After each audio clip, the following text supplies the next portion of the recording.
ল্যাদখোর পায়েলের সাথে আজকের দিনটা শুরু করা যাক। Hello guys, welcome to piles diary. আজকে আমার একজন স্পেশাল মানুষের সাথে দেখা করার কথা, তো ভাবছিলাম সকাল থেকে তাড়াতাড়ি কাজটা সেরে নিই। আর তার মধ্যে এত গরম পড়েছে যে আমি ওপরে গিয়েছিলাম আচারটা শুকো দিতে।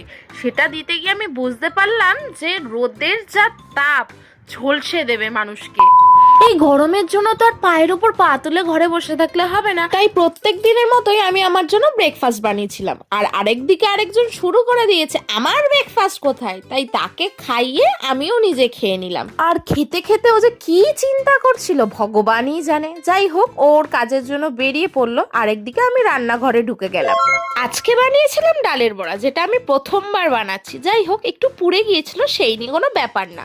আর তারপরে আমি ম্যাজিক করে ভেন্ডিগুলোকে কেটে নিলাম, যেটা সবাই কিন্তু পারে না। খিল্লি উড়াচ্ছিলাম আর কি নিজের। যাই হোক, আমি এদিকে ডিটক্স ওয়াটার বানিয়ে নিয়েছিলাম, যেটাই আজকে শসার বদলে ছিল বিটরুট।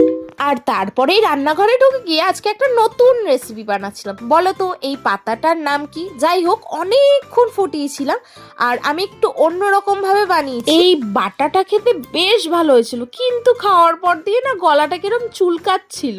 আর রান্নাঘরের সব কাজ মিটিয়ে আমি চলে গিয়েছিলাম স্নান করতে। স্নান করে চলে এসেছি পুজো দিতে, আর আমার ফেভারিট জুস নিয়ে বসে পড়েছি। দুজনেই লাঞ্চ সেরে দই খেয়ে একটু বেরিয়ে পড়েছিলাম ও বাড়ির উদ্দেশ্যে। আর হ্যাঁ, গেট রেডি উইথ মি করার কোনো ইচ্ছে ছিল না, কারণ হচ্ছে যা রোদ পড়েছে বাবারই বলার বাইরে। তো দেখতেই পাচ্ছ আমি পুরোপুরি কালুয়া সেজে চলে এসেছি আমার বাড়িতে। আর হ্যাঁ, নিজের হাতটা এতটাই সুন্দর লাগছিল যে আমি চোখই ফেরাতে পারছিলাম না। আর আমাদের বাড়ির পিছনে কি সুন্দর কাঁঠাল গাছ আছে দেখেছো, আবার কাঁঠালও ধরেছে। আর এইদিকে আমি একটু ব্লিঙ্কিতে অর্ডার দিয়েছিলাম কিছু জিনিস যেগুলো আমার ঘরের জন্য প্রয়োজন। কথা বলতে বলতে কিন্তু সে চলে এসছে, আমার বেস্টি। বিয়ের দিনের পরে এই আমার ওর সাথে দেখা হলো। যাই হোক, অনেক দিন পরও আমার বাড়িতে এসছে, যেন মনে হচ্ছে পুরো 2 মাস পর এসছে।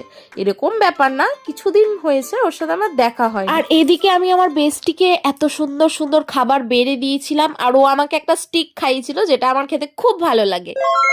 যাই হোক, আমাদের পিএনপিসি করার পরে ওকে ঈশানদা নিতে চলে এসছে, ও বাড়ি চলে গেল। আর এইদিকে দেখো মায়ের মুখটা কি মিষ্টি না। এই ফলহারিণী অমাবস্যার পরের দিন মাকে বিসর্জন দিতে যাচ্ছিল। আমিও বেরিয়ে পড়লাম, কি করা যাবে, রাতে তো থাকা যাবে না। আর এদিকে দেখি আমি রান্নাঘরে ও কি জানি করছিল, আমি তাই জন্য ঢুকে দেখছি ও এইসব নিয়ে এসছে আমাকে সারপ্রাইজ দেবে বলে, কারণ আমি বলছিলাম অনেক দিন ধরে ধোসা খেতে ইচ্ছা হচ্ছে। যাই হোক, আজকের মিনি ব্লগটা এতটুকুই। তোমরা সবাই পাশে থাকো আর সবাই একটু আ করো তো, এই নাও, খেয়ে নাও, টাটা।